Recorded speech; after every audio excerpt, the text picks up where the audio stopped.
அனைவருக்கும் வணக்கம். நான் சொல்றத ஒரு நிமிஷம் காது கொடுத்து கேளுங்க.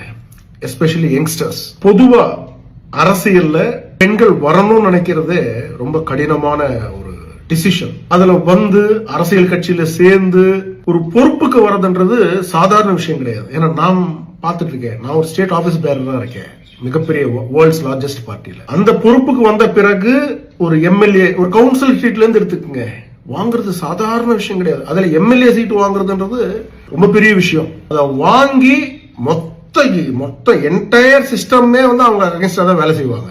அவங்க ஜெயிக்க கூடாதுன்னு தான் நினைப்பாங்க. அது என்னமோ அப்படிதான் இருக்கு, இன்னும் சூழ்நிலை அப்படிதான் இருக்கு.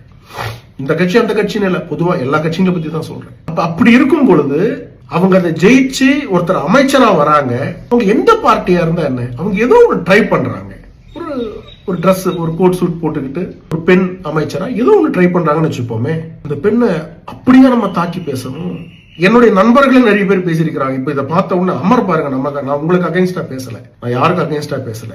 நம்மளுடைய சிந்தனையை நம்ம மாத்தி, ஒரு பெண் அந்த இடத்துக்கு வர்றதுக்கு ரொம்ப கடினமான ஒரு நிறைய டிசிஷன்ஸ் எடுத்து வரணும், பல இன்சல்ட்டுகளை தாண்டி வரணும். ஏன்னா எனக்கு அப்பா வந்து 8 வயசுல இறந்துட்டாரு. எங்க அம்மா தான் என்னை வளர்த்தாங்க. நான் 22 நாள் சிறையில் இருக்கும் பொழுது என்னுடைய ஒய்ஃப் ஒரு கோர்ட் படிக்க ஏறி இறங்கி ஷூரிட்டி எல்லாம் சாதாரண விஷயங்கள். பெண்கள் வந்து தி சாக்ரிஃபைஸ் a lot.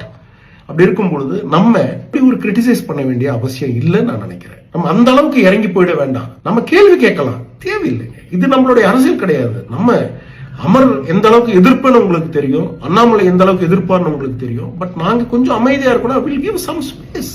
புது கவர்மெண்ட் வந்திருக்கு, என்னன்னு பார்ப்போம். ஆனா அட் த சேம் டைம் மக்களுக்கு நடக்கக்கூடிய அநியாயங்களை நம்ம தட்டி கேட்கணும். அதுக்கு ஹனிமூன் பீரியட் கிடையாது, லா அண்ட் ஆர்டருக்கு ஹனிமூன் பீரியட் கிடையாது. த சேம் டைம் கொஞ்சம் ஒரு பெண் வந்திருக்கிறாங்க, ஒரு ரெஸ்பெக்ட்ஃபுல்லா டீல் பண்ணுவோம். ஏன்னா அப்பதான் நிறைய பேர் வரதுக்கு சிந்திப்பாங்க. இல்லைன்னா நம்ம எடுத்த அடுப்புல நம்ம அடி துவம்சம் பண்ணிட்டோம்னா பயந்துருவாங்க. அதனால நன்றி, வணக்கம்.